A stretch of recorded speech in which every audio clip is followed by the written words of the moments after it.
settled onto our family's living room couch. The lights are out. My mom's sitting to my left. My dad's just finished putting the VHS tape into the machine, turned on our boxy 1980s TV, and he's making his way back to join us as the black screen flickers to life. This is a major moment for me. At 10 years old, it's way past my normal bedtime. My parents have invited me to stay up late and watch a movie with them. They'd selected the Oscar-nominated movie Mississippi Burning. It's a powerful movie based on a true story that takes place in the Deep South during the height of the Civil Rights Movement, when tensions between whites and blacks was exploding. About halfway through, there's a scene where a mob of the Ku Klux Klan have surrounded a black church at night. They're hiding behind trees, truck lights out, gripping makeshift weapons, just waiting to pounce. And as the church service ends and the parishioners make their way out, that mob violently attacks them. What I saw in that moment was unimaginably brutal. And towards the end of the scene, there's a little black boy that appears to be about my age, kneeling on the ground off to the side of the church. His eyes are closed, his hands are clasped together. He's praying that somehow this is all going to end. And out of nowhere, a man dressed in a white hood comes up and kicks that boy in the head. That was all I could take. I sprint up to my room. I bury my head under my pillow. I'm sobbing uncontrollably. And my mom comes up and she sits on the side of the bed. She puts her hand on my back. She doesn't say anything. She just holds space, allowing me to feel whatever it was that I needed to feel in that moment. And I remember wondering, how is this possible that something like this could actually happen based on the color of our skin? It's the first time I remember asking myself, why are we so divided as human beings? Around that same time, I had another really formative experience. I remember being in our family station wagon as my dad pulled over to the side of the highway and told us that we were there to participate in something really special. Peering curiously out of the window as my dad put the car in park, I saw this huge line of people on the road, all linked together. We got out and walked over and took our place in that line for an event that would become etched in history, known as Hands Across America, where over 6 million people linked hands across the entire country to raise money to fight poverty. I stood there with my family, holding hands with complete strangers from as far as I could see to the left to the right, connected with people from every background imaginable. I thought about kids my age on the other side of the country doing the same exact thing, and my mind raced. What was this force that was so powerful that it could bring millions of people together at one point in time for one specific purpose? How is this even possible? I was incapable of comprehending the reality of all of these people linked across the entire United States. But I felt for the first time that massive energy that being a part of a movement stirs within us. So at around 10 years old, my mind's been blown twice. And the seeds to two really important questions begin to grow in my heart.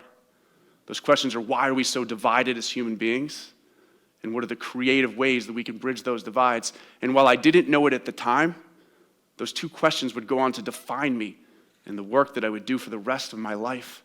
They became my purpose. As I made my way through middle school, high school, and eventually college, the more I asked myself those questions, the further away I felt like I was from an answer to either of them. And when I did graduate, I realized that in life we have two choices. We could sit on the sidelines, hoping that someone else does the heavy lifting, or we can understand that if we want to see real change, we need to roll up our sleeves and become a part of the solution. Feeling like I hadn't done enough and never wanted to sit on the sidelines, I embarked on a quest to really and truly find the answer to those two questions. A quest that led me to become a part of helping to grow some powerful ideas all over the world. Ideas that use sports to bridge divides in South Africa, the Middle East, and other war-torn countries. Ideas that converted vacant warehouses in our inner cities into discounted housing for teachers and collaborative office space for nonprofits. Ideas that were supported by Nelson Mandela, Barack Obama, the Dalai Lama, and countless professional athletes and world leaders. The rapid growth of these ideas, the impactful change that they created, and the inspiring world leaders who supported them led me to begin asking myself another question, which is, how do all of us help to grow ideas into movements that will change the world? I want to be really clear when I'm talking about movements, I'm not only talking about Martin Luther King Jr., Nelson Mandela, Malala Yousafzai movements. A movement does not have to represent large-scale social change. I'm talking about millions of little micro-movements, movements that connect our purpose in life to those things that we do the most on a daily basis. In its simplest form, a movement signifies creating a shift at a fundamental level from something that isn't necessarily working anymore to something with a much larger vision of what's possible. And our world needs all of us to create those shifts now more than ever, right? I've spent my entire adult life working to understand how ideas grow, and in some cases, how they grow into movements. And what I've come to realize over time is that the successful growth of an idea comes down to giving everyone who that idea touches that elusive sense and feeling that they're a part of something larger than themselves. It's a pretty powerful feeling, the understanding that alone we can do very little, but united and inspired by the collective, the opportunities are endless.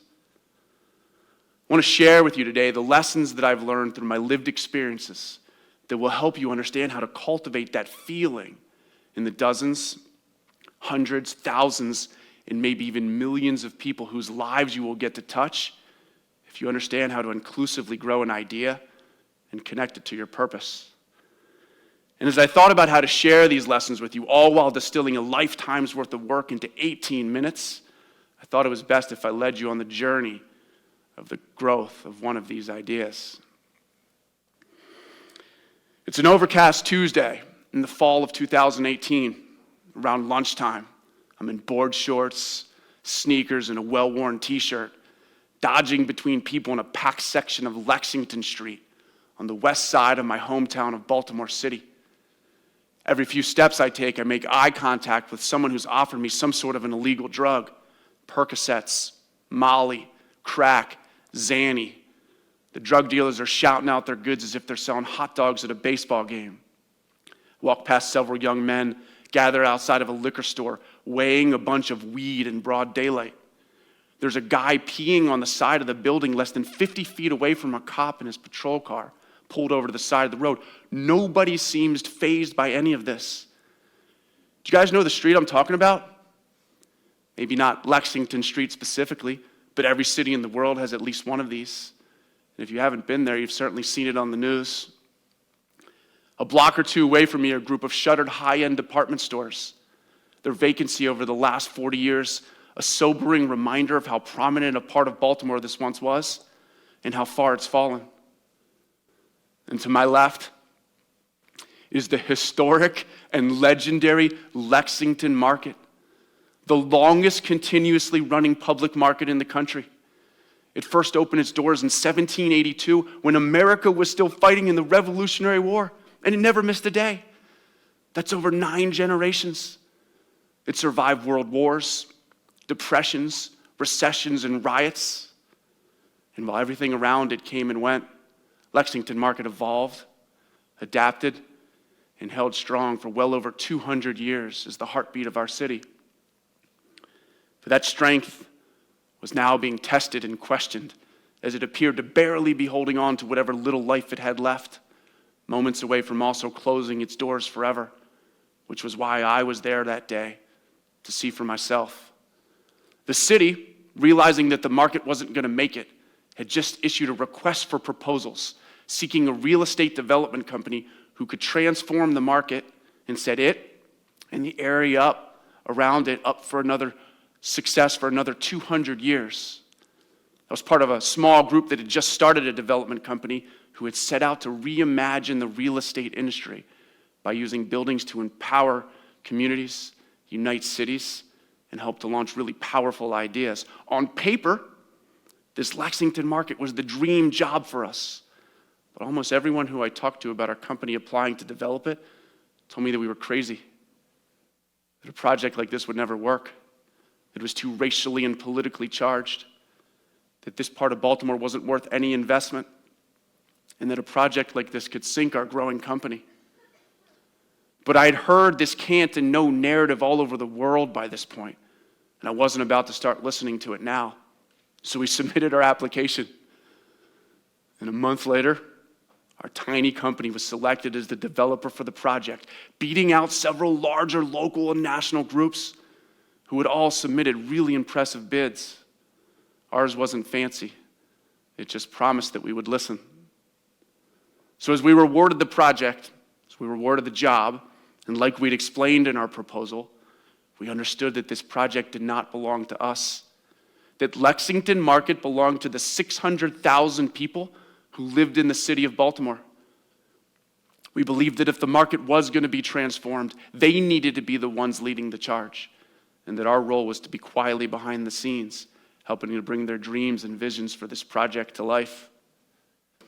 So before issuing any big public proclamations or making any press releases, we told the mayor's office that we would take the job under one condition, that they would give us 9 months to listen deeply to the people of Baltimore. And from that moment on, almost every single night we were in a different part of the city, and our presentation was simple. Lexington Market belongs to all of Baltimore, and none of us want to see it die on our watch, we said. There's an idea floating out there to transform it and set it up for another 9 generations of success. This is your project to mold and create. What would it take for you to fall in love with Lexington Market again? And then we just listened. Night after night, week after week, month after month, on stoops and churches and basements on the streets, the people of Baltimore poured their hearts out as we invited them in to take ownership and authorship of this project, telling us their fondest memories of this national institution and why so many of them had stopped coming. Through all of their sharings and stories, 2 clear North Stars for what it would take for the people of Baltimore to fall in love with Lexington again had emerged. It became clear that the people of Baltimore were the ones who were going to save it. So we brought those guiding principles back to the mayor's office and said, not only are we all in, but that this project has to happen, and it will only work if the city agrees to 2 things. The first was an understanding that this is not a real estate project, but rather an opportunity to prove that a single building brought to life in a really inclusive way can unite our city at one of its most divided times. And the second was that if the people of Baltimore were going to return to the market, it had to represent the beautiful diversity of our city. At that time, less than 5% of the vendors in the market were Black-owned businesses. And in a city that's over 60% Black, that didn't feel in alignment with the people who we had just spent the last 9 months listening to, and they wanted change. So with the mayor and city in full support of the project's purpose, the groundswell continued to grow as more and more people became engaged in what had once seemed impossible. And in February of 2020, with financing in place and bulldozers and excavators swarming the site, just as the momentum felt like it was impossible to stop, the COVID pandemic brought everything we knew to a screeching halt. Over 50% of restaurants and food businesses around the world closed their doors. People locked themselves in their homes, afraid of even breathing outdoor air. We didn't know if we'd ever gather in a space like this with hundreds of people ever again in our lives, let alone in a building that required thousands of people to show up together every single day in order for it to succeed. We were afraid that no vendors would apply for any of the 50 available stalls that were being built. I began to wonder if all of those who had told me that we were crazy for taking on this project were right, and had we just made the biggest mistake of our lives. But then, I remembered the importance of trusting the process that had gotten us there. We trusted the incredible team who for the last 2 years had spread the word that a building was being built for small and diverse local businesses to build generational wealth for themselves and their families. a building that was going to look and feel like Baltimore. We trusted the guidance that we had received from thousands and thousands of people, and we pressed on, releasing the application round in the hopes that enough vendors would apply to become a part of the new market. To be honest with you, in that moment, I would have been surprised if we received more than a handful of applications. But I was wrong. And sure enough, just like Lexington Market had withstood world wars, depressions, recessions, and riots, the people of Baltimore were not going to let a global pandemic take away the market that they had just invested so much time, energy, and love into. And by the time we closed that application round, over 500 vendors had applied.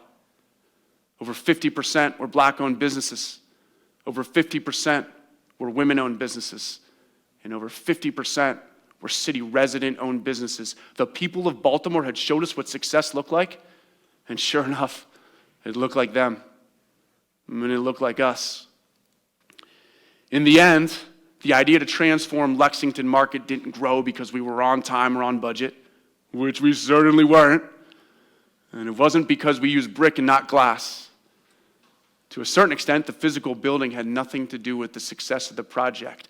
The reason it worked, the reason that the idea grew into a movement was because before we even set out to build anything, we understood the importance of ensuring that everybody that the idea touched had the same sense of pride of ownership and authorship in what was being created as we did.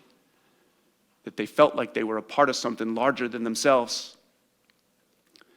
I share this story with you because it does a good job highlighting the simple principles that are key to growing ideas, whether large or small, into movements. As you heard throughout this talk, I'm not suggesting a complicated or radical path to growing an idea. At its core, I'm only suggesting a few things.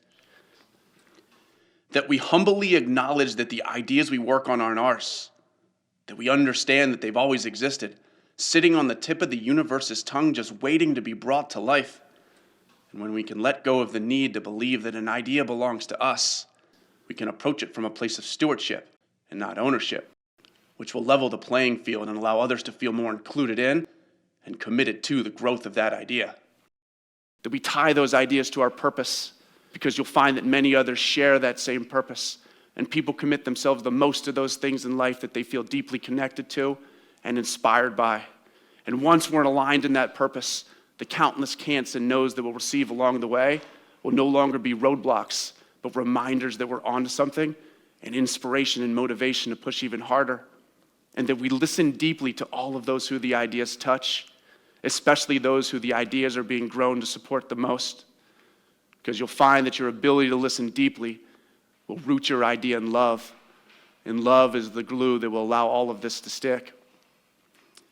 When you have the courage to empower others with ideas that you understand aren't yours, when you align those ideas with your purpose, and when you commit to listening deeply, you'll be a part of helping to grow ideas into movements that will change the world.